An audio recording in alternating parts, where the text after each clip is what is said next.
اعوذ باللہ من الشیطان الرجیم بسم اللہ الرحمن الرحیم۔ السلام علیکم ناظرین گرامی، آج ہم آپ کو دیوار گریہ کے بارے میں بتائیں گے، جس کو یہودیوں کے نزدیک وہی مقام حاصل ہے جو مسلمانوں کے نزدیک مکہ اور مدینہ کو ہے۔ یہ دیوار تاریخی اور مذہبی اعتبار سے کیا اہمیت رکھتی ہے، یہودی یہاں آ کر کیوں آہوازاری کرتے ہیں، یہ سب جاننے کے لیے آپ تمام دوستوں سے گزارش ہے کہ ویڈیو کو آخر تک ضرور دیکھیے گا تاکہ آپ اس مکمل معلومات سے مستفید ہو سکیں۔ ناظرین گرامی، اس دیوار کو دیوار گریہ اس لیے کہا جاتا ہے کیونکہ یہودی اس دیوار کے پاس آ کر آہوازاری کرتے ہیں۔ یہ وہی دیوار ہے جس کو مسلمان دیوار براق کہتے ہیں، اور عرف عام میں اسے ویسٹرن وال یعنی مغربی دیوار بھی کہا جاتا ہے۔ یہودی روایات کے مطابق ہیکل سلیمانی کی تعمیر حضرت داؤد علیہ السلام نے کی تھی، اور موجودہ دیوار گریہ بھی اسی تباہ شدہ ہیکل کا باقی ماندہ حصہ ہے۔ یہ مقام دنیا کے قدیم ترین شہر یروشلم یعنی بیت المقدس میں واقع ہے، اور یہ یہودیوں کی ایک اہم مقدس یادگار ہے۔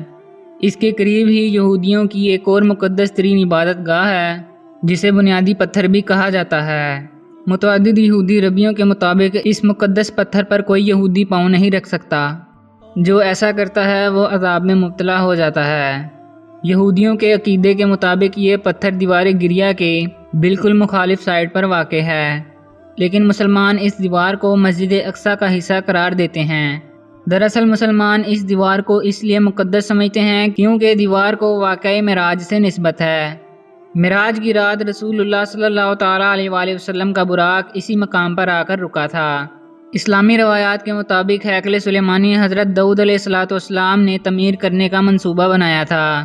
ہیکل سلیمانی سے پہلے یہودیوں کا کوئی مقدس مقام نہیں ہوا کرتا تھا۔ یہ لوگ خانہ بدوشوں کی طرح زندگی گزارا کرتے تھے، اور جس خیمے میں تابوت سکینہ رکھا ہوتا اس طرف منہ کر کے عبادت کیا کرتے تھے۔ مگر جب حضرت داؤد علیہ السلام کو نبوت ملی تو انہوں نے یہودیوں کے لیے ایک مخصوص عبادت گاہ ہیکل سلیمانی تعمیر کرنے کا منصوبہ بنایا۔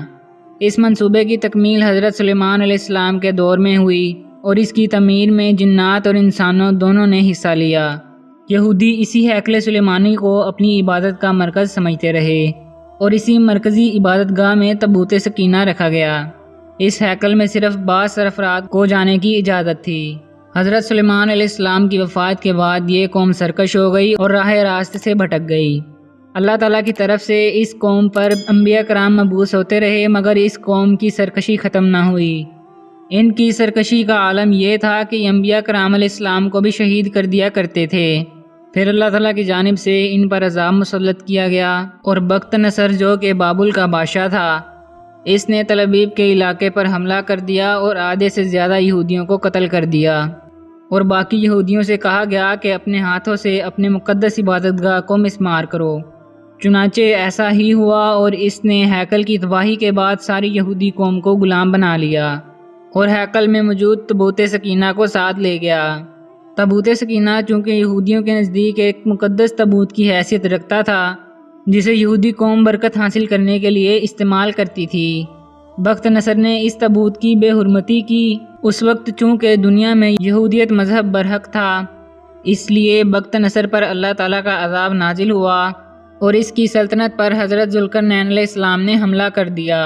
انہوں نے اس کی اینٹ سے اینٹ بجا دی اور تمام یہودی غلاموں کو رہا کر دیا۔ حضرت ذوالقرنین ایک نرم دل اور انصاف پسند آدمی تھا۔ اس نے یہودیوں کو بھی ہیکل سلیمانی تعمیر کرنے کی اجازت دے دی۔ ہیکل سلیمانی تو دوبارہ تعمیر ہو گیا، لیکن یہودیوں کی سرکشی کم نہ ہوئی، تو اللہ تعالیٰ نے ایک رومی جنرل ٹائٹس ان پر مسلط کیا، اور اس نے پھر ہیکل سلیمانی کی اینٹ سے اینٹ بجا دی۔ اس نے یہودیوں کا قتل عام کیا اور باقی ماندہ یہودیوں کو ملک بدر کر دیا یا پھر غلام بنا لیا۔ ناظرین گرامی، 2 سال یہ قوم یوں ہی بھٹکتی اور بکھرتی رہی، لیکن حضرت عمر فاروق رضی اللہ تعالیٰ عنہ کے دور میں نہ صرف تمام شکست خوردہ عیسائیوں کو عام معافی دی گئی، بلکہ بابل کے یہودیوں کو بھی برابر کے حقوق دیے گئے، قیدیوں کو رہا کر دیا گیا، اور ہیکل سلیمانی کی مغربی دیوار سمیت تمام علاقوں کو مقدس قرار دیا گیا۔ مغربی دیوار کو مضبوط کیا گیا اور تمام انتظامات یہودیوں کو سونپ دیے گئے۔ حضرت عمر فاروق رضی اللہ تعالیٰ عنہ کے دور میں انہیں مغربی دیوار تو مل گئی، مگر انہیں مرکزی مقام حاصل نہ ہوا جو جنگ عظیم اول کے بعد انہیں ملا۔ جنگ عظیم اول کے بعد جب برطانیہ نے فلسطین پر قبضہ کیا تو اس قوم کو مرکزی حیثیت ملی۔ یہودی آج تک اس دیوار کو ہاتھ لگا کر گڑ گڑاتے ہیں، روتے پیٹتے ہیں، توبہ اور معافی طلب کرتے ہیں۔ اب یہی دیوار ان کا قبلہ ہے، لیکن وہ ہیکل سلیمانی کی مکمل اور مستحکم تعمیر کے خواہاں ہیں۔ یہودی آج بھی دیوار گریہ کے پاس اپنے بااجداد پر ہونے والے ظلم کو یاد کر کے روتے تو ہیں، لیکن سرکشی آج بھی ان کی فطرت میں شامل ہے۔ تو ناظرین، یہ تھی آج کی ہماری ویڈیو۔ ہم امید کرتے ہیں کہ آپ کو یہ معلومات ضرور پسند آئی ہوگی۔ ویڈیو پسند آنے کی صورت میں ویڈیو کو لائک، شیئر اور ہمارے چینل کو سبسکرائب کریں اور ساتھ موجود بیل آئیکن پر کلک کر دیں تاکہ ہماری ہر ویڈیو آپ تک سب سے پہلے پہنچ سکے۔ تو ناظرین، میں دوبارہ جلد حاضر ہوں گا ایک اچھی اور نئی ویڈیو کے ساتھ۔ اپنا بہت سا خیال رکھیے گا۔ اللہ حافظ۔